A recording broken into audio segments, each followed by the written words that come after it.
Alpha होता है तो यही देखिए अल्फ़ा होता है, यही देखिए होगा, यही मेरा अल्फ़ा, यही अल्फ़ा थीटा के बराबर होता है।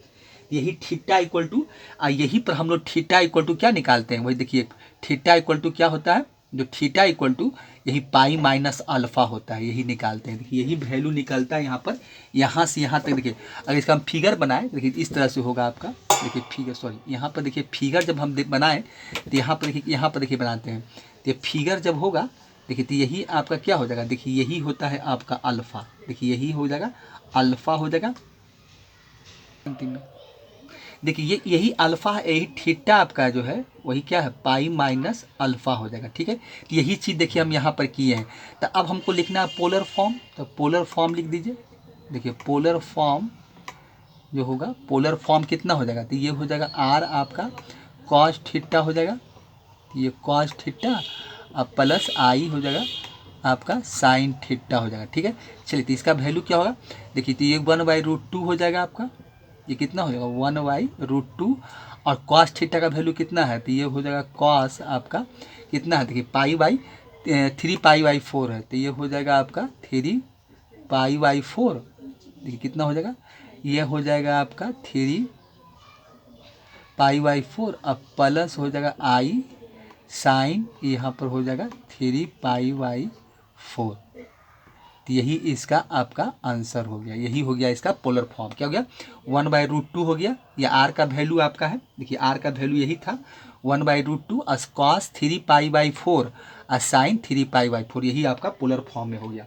देखिए ये जो क्वेश्चन 6 बनाए हैं तो हो सकता है इसका जो वीडियो है वो हो सकता है कि कुछ अगले पार्ट में चला गया होगा।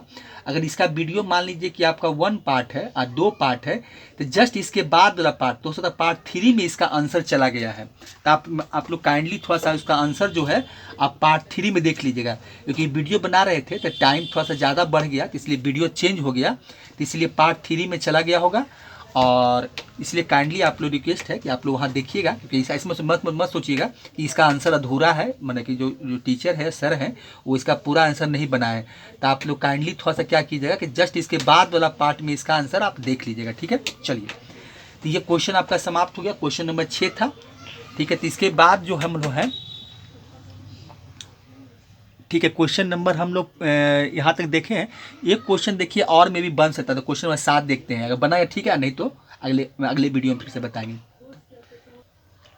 देखिए क्वेश्चन नंबर आपका 1 का ही 8 है। जो क्वेश्चन क्या है, साइन 120 डिग्री अब माइनस आपका है आई कॉस 120 डिग्री। तो इसमें देखिए क्या करना पड़ेगा, साइन 120 का वैल्यू देख लीजिए। तो साइन 120 का वैल्यू होता है आपका √3/2 होता है। ठीक है, तो ये हो जाएगा आपका √3/2 बैठा देते हैं यहाँ पर। और उसके बाद इसको हम लोग क्या करेंगे, सॉल्व कर देंगे। ठीक है, तो ये हो जाएगा आपका, देखिए तो थोड़ा सा जेड मान लेते हैं, फिर लेट आपका हो जाएगा, ये हो जाएगा लेट आपका, लेट आपका क्या हो जाएगा, लेट देखिए लेट आपका हो जाएगा जेड इक्वल टू क्या है, साइन आपका 120 डिग्री माइनस आई कॉस 120। चलिए साइन 120 और कॉस आपका आई 120। ठीक है, चलिए अब देखिए यहाँ से क्या करेंगे, साइन 120 का देखिए वैल्यू क्या होता है, तो ये आपका जेड इक्वल टू हो जाएगा, तो ये हो जाएगा आपका √3/2। तो ये वैल्यू हो गया √3/2। अब माइनस आपका आई हो जाएगा। अब कॉस 120 का वैल्यू जो होता है, कॉस 120 का, तो कॉस 120 का वैल्यू आपका ये क्या होता है, -1/2 होता है। कॉस 120 का वैल्यू क्या होता है आपका -1/2। तो यहाँ पर माइनस तो रहेगा ही, देखिए आई हो गया, और इसका हो जाएगा आपका -1/2। तो वैल्यू कितना हो जाएगा, √3/2 हो जाएगा। चलिए √3/2, अब माइनस को माइनस प्लस हो जाएगा, और आई आपका 1/2 हो जाएगा। तो यही देखिए इसका हमको क्या मिलेगा, वैल्यू मिलेगा। तो x का वैल्यू देखिए कितना हो गया, x का वैल्यू हो गया आपका √3/2, और y का वैल्यू हो गया आपका 1/2। ठीक है, अब यहाँ से हम लोग क्या करते हैं, r का वैल्यू निकाल लेते हैं, मतलब मॉड जेड निकाल लेते हैं। तो मॉड जेड हो जाएगा आपका, देखिए क्या x² + y²।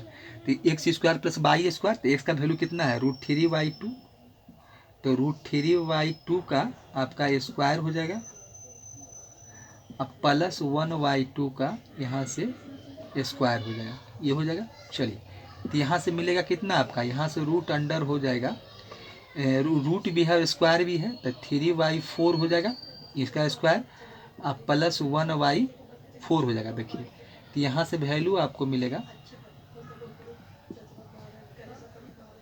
चलिए तो ये हो जाएगा आपका 4/4 1। अब देखिए मॉड जेड का वैल्यू कितना आ गया, मॉड आपका जेड का या आर का वैल्यू जो हुआ 1 मिला, ठीक है। अब देखिए दोनों का दोनों प्लस में है, दोनों का दोनों क्या है आपका प्लस में है, तो ये आपका क्या होगा फर्स्ट क्वाड्रेंट में लाई करेगा। ये भी देख लीजिए, ये जो आपका है फर्स्ट क्वाड्रेंट में लाई करेगा, क्योंकि x ग्रेटर दैन 0 है, आपका y ग्रेटर दैन 0 है, तो लिख सकते हैं कि z lies in the first quadrant,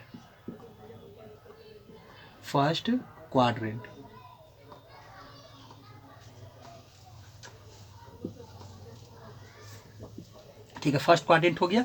चलिए tan अल्फा का देखिए, तो अल्फा क्या है आपका एक्यूट एंगल है, तो ये हो जाएगा आपका ये हो जाएगा आपका बाई ये क्या हो जाएगा tan alpha equal two by x हो जाएगा, ठीक है। चलिए तो यहाँ से वैल्यू निकालिए, तो बाई का वैल्यू कितना है 1/2, तो मॉड आपका 1/2 हो जाएगा, और ये हो जाएगा √3/2, ठीक है। चलिए ये हो जाएगा आपका 1/2 और डिवाइड कर दीजिए ये √3, देखिए 2 से 2 कट गया, तो वैल्यू क्या मिला हमको 1/√3 मिला। चलिए tan अल्फा का वैल्यू, तो tan अल्फा का मैं tan का वैल्यू √3/2 कितना होता है आपका tan 30 डिग्री होता है, तो आप लिख सकते हैं कि tan अल्फा इक्वल टू ये कितना हो जाएगा tan आपका पाई कितना हो जाएगा पाई 30 डिग्री पाई/6, तो अल्फा इक्वल टू हमको आ गया पाई/6 आ गया, देखिए ये हो गया, ठीक है। अब देखिए ये फर्स्ट क्वाड्रेंट में है, तो फर्स्ट क्वाड्रेंट में क्या होता है, तो फर्स्ट क्वाड्रेंट में अल्फा का जो वैल्यू होता है आर्गूमेंट जेड इक्वल टू ही अल्फा होता है। देखिए आपको इसे याद रखना पड़ेगा कि फर्स्ट क्वाड्रेंट में क्या होता है, तो ये आपको याद रखिएगा, क्योंकि ये सब आपको ये आर्गूमेंट निकालने में इसकी जरूरत पड़ती है। तो आर्गूमेंट जेड इक्वल टू ही अल्फा होता है फर्स्ट क्वाड्रेंट में। देखिए हम यहाँ पर लिख देते हैं कि फर्स्ट क्वाड्रेंट में, यहाँ पर देखिए यहीं पर क्या होगा फर्स्ट क्वाड्रेंट में, देखिए फर्स्ट क्वाड्रेंट में आर्गूमेंट जेड जो होगा, आर्गूमेंट जेड जो होगा वही आपका क्या होगा अल्फा के बराबर होगा। तो इसका मतलब जो हमको अल्फा का वैल्यू आया है यही मेरा आर्गूमेंट जेड होगा, तो यही थीटा भी होता है, तो ये जो हो जाएगा argument Z equal to theta भी लिख सकते हैं, और इक्वल टू अल्फा हो गया, और ये हो गया मेरा पाई/6 हो गया। अब इसको लिखना है पोलर फॉर्म में, तो पोलर फॉर्म में लिख दीजिए, तो ये पोलर फॉर्म में आपका हो जाएगा, ये हो जाएगा पोलर फॉर्म आर, और ये हो जाएगा कॉस थीटा और प्लस आई आपका साइन थीटा। चलिए ये हो गया, तो पोलर फॉर्म में लिख रहे हैं, देखिए ये आपका क्या है पोलर फॉर्म में।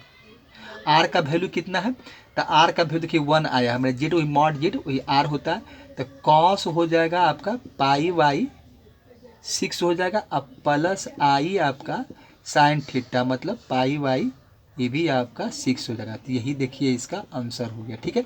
चलिए तो क्वेश्चन नंबर 8 तक निकाले हैं, तो यही देखिए इसका आंसर हो गया, ठीक है।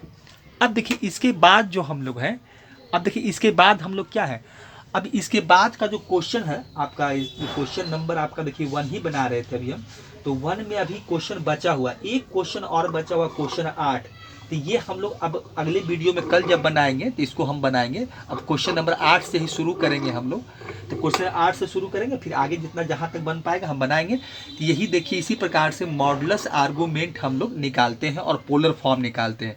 थोड़ा सा इसमें वही आप थोड़ा सा ध्यान दीजिएगा कि आपको जो एक्स और वाई कहाँ लाई करता है इसके अकॉर्डिंग हम लोग आर्गूमेंट लिखते हैं, और मॉडुलस निकालना फिर पोलर फॉर्म में लिखना। सबसे इंपॉर्टेंट बात है कि जेड आपका किस क्वाड्रेंट में लाई कर रहा है, बस यही थोड़ा ध्यान देना है, और कुछ भी नहीं, और कोई विशेष बात नहीं है, ठीक है।